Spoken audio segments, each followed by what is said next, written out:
Hey, orale, what's up, everybody?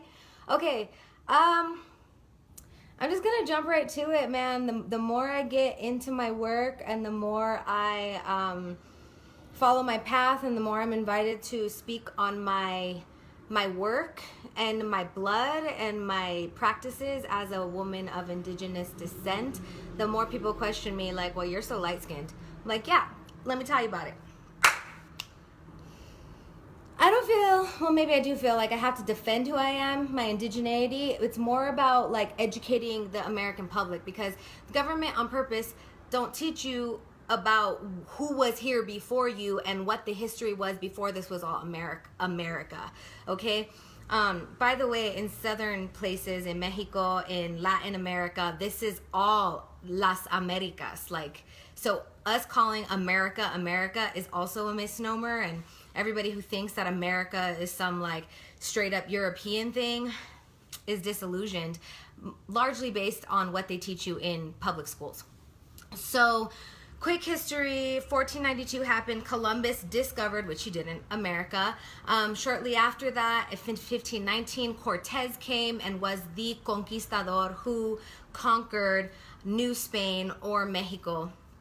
And then, about 50 years after that, Coronado came up with an expedition. And for every Spanish nobleman, there were 25 Mexica, Indio, different kinds of slaves, as well as African slaves. There were also Portuguese and French people who were on those expeditions, okay?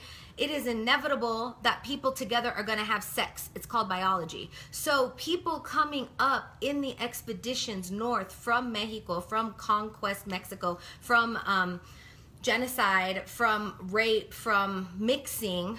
There's a story of La Llorona or Malintzin, La Malinche, who bore the first mestizo children. There are all kinds of stories like this. They were mixing. Okay, so they came up and they were conquering, or they were colonizing, they were settling. Different places had different experiences with that. In Mexico, they tried to literally wipe out the people, aka genocide, which is what happened from the East Coast with the Mayflower, west with all of the Manifest Destiny, etc., and the attempted genocide on native peoples of North America, which is where we live now. In Spain, though, or New Spain or New Mexico, where my maternal family is from, they did a really good job of mixing in a lot of ways to hide indigeneity. There is a subsequent narrative or history, which I have oral stories from, in Nuevo Mexico. When the Spanish settled in New Spain, there were these big manors where people were, there were the Spaniards who were like royalty kind of, or they had estates, and then there were the Indios, the Apache, the Comanche, the Ute, who were fighting for their place in their own land, even though we didn't own land.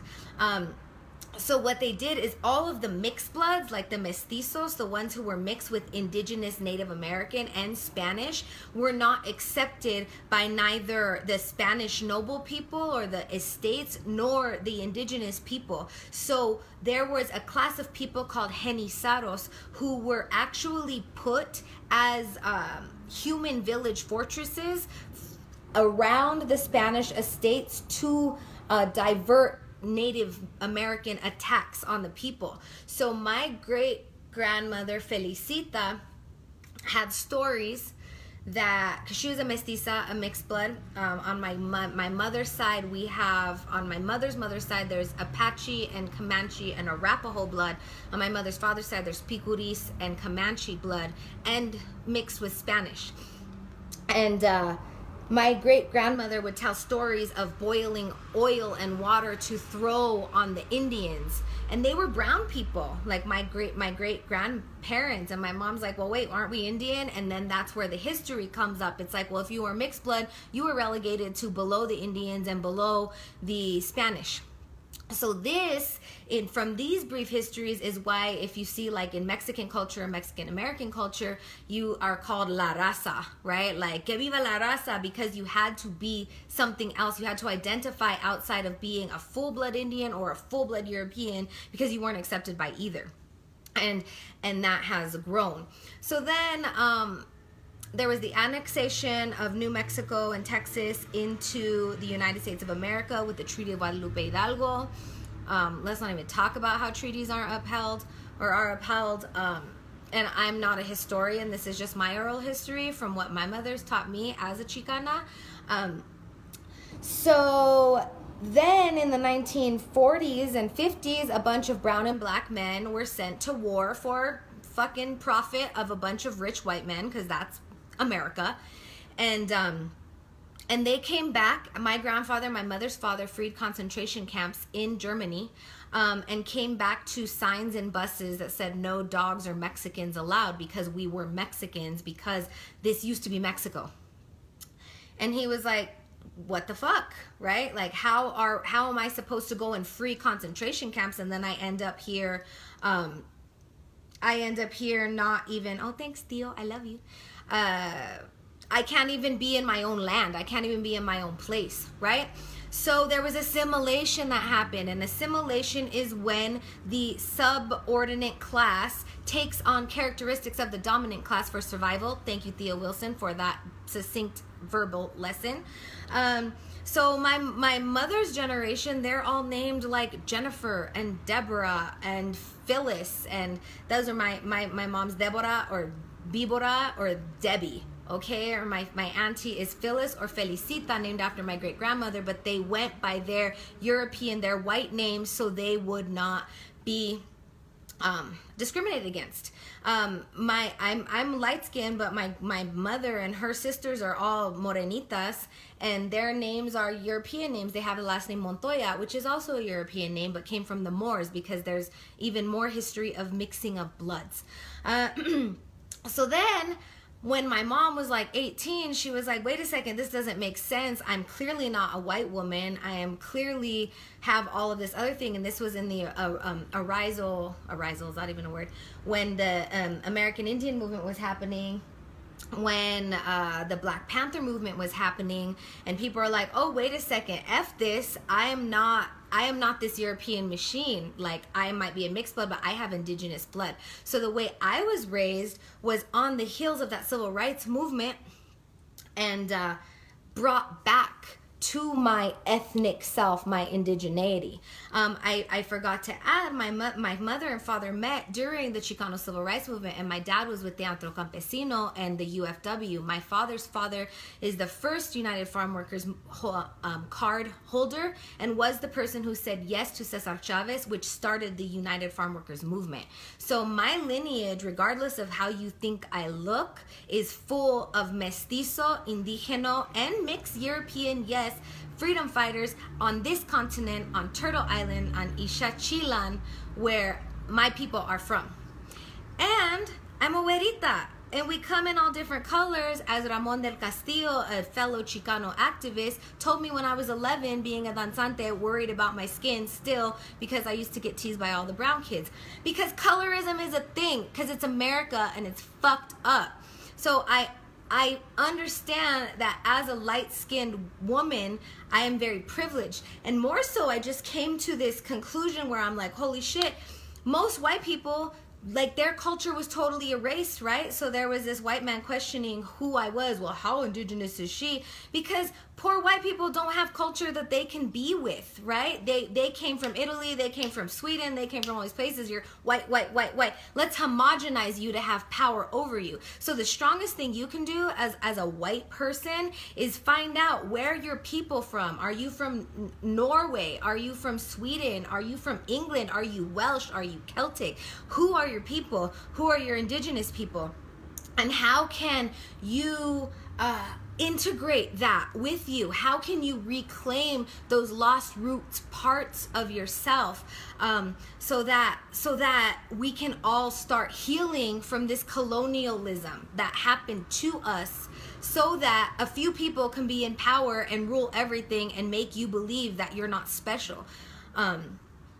anyways, yeah, when I grew up and I feel all this way, I was realizing my privilege, not only in the fact that I'm light-skinned, so I have white privilege, which is true, but also in the fact that I'm a Chicana mestiza who was raised very deeply into my indigenous cultural understanding of who I am and my connection to this land.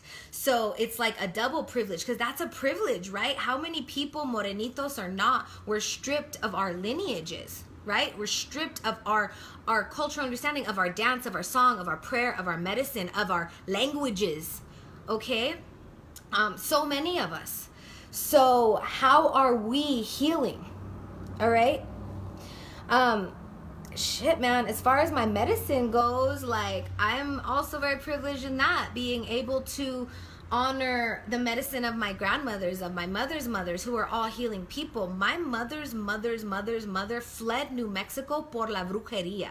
That means that there was witch shit going on in New Mexico, and they left to come here to Denver to run away from witches, like literally. So that's another thing.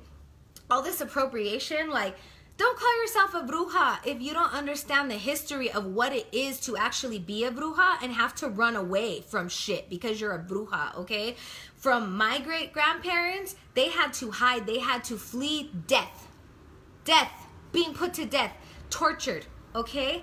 So, like, my mom is not down with the word witch. She's not down with the word bruja, and everybody's like, oh, I'm a bruja. It's like, do you even know what that means? Do you know what people had to go through, had to fight through to honor that lineage? Maybe. Do you? That's a question. I can't judge you. I don't know your ancestors, and you don't know my ancestors. But I just gave you a little lesson, so maybe you'll think a little more before you judge somebody about who their ancestors are or aren't. What else? I don't know. I'm a little ranty this morning. It's my first video in a long time. I'm pregnant, y'all. My baby daddy is the best person ever, and I love him dearly. And his ancestors are Irish and Roma, like Gypsy, and Chinese. So this little baby is like a little, my homegirl Lila June calls a medicine wheel baby, because there's, I have some Congo Mali blood in me. I just recently did my ancestry. And that means my baby's going to have all 4 colors of the medicine wheel. So, si Dios quiere, if God permits it so. My grandma used to always say, primeramente Dios, God first.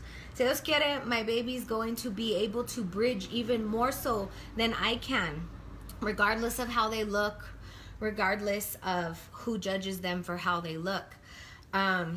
And to be really fair about all of this, how we look, if you live in America, this is a racist as fuck society, okay? So how you look matters, and how other people look matters. And if you are a light-skinned individual like myself, you have privilege. And that means when a brown person comes into the room, a notably dark person, and they have something to say, you sit down, you shut up, you listen. Okay, that means when a black woman tells you this hurt me, you sit down, you shut up, and you listen, and you believe her. Okay, my homegirl Lady Speech went on this whole thing yesterday about white women being mad about Kavanaugh fucking Ha. I'm sorry, I have a potty mouth. I'm from the east side. I don't care. Maybe you care, but you're watching. So, anyways, that like unless you believe white women, but you need to believe black women, and you need to believe indigenous women, you need to believe brown women about what's going on. And you can watch her, look her up, Lady Speech Sankofa. My point is, we all have to note and honor and be present with how we come, why we come, who we come, and what we come with. Because we didn't choose, I didn't choose to be in this body, in this form. I didn't choose my parents. Maybe I did, you know, cosmically or whatever, which I do believe sometimes. But as a human in the material realm this time on earth, I have to choose how I show up, what I show up with, why I show up with it, and if I'm doing my best. So, yeah, this weekend I'm headed to Telluride because I was invited to do a healing workshop, intergenerational, intercultural healing, our histories for the Indigenous Peoples Day.